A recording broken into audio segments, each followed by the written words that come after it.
ஏற்கனவே இருவரை திருமணம் செய்திருந்த ஹிட்லர் ஏப்ரல் 28 அன்று தனது மூன்றாவது காதலி ஈவா பிரானை திருமணம் செய்தார்.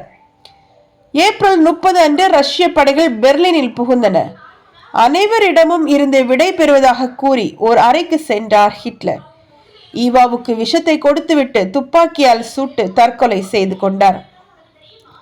ஹிட்லரின் தற்கொலையோடு சர்வாதிகாரம் மட்டுமல்ல, அடுத்த சில வாரங்களில் 2ஆம் உலக போர் முடிவுக்கு வந்தது. ஆனால் அவரை பற்றி இன்றும் கூட நாம் பேசிக் கொண்டிருக்கிறோம். அவருக்கு மனநோய் ஏற்பட்டதால் தான் இப்படிப்பட்ட செயல்களில் ஈடுபட்டதாக ஆய்வாளர்களில் சிலர் கூறுகின்றனர். ஆனால் எது எப்படி இருந்தாலும் ஹிட்லரின் வாழ்க்கை இரத்த சகதியால் ஆனதுதானே.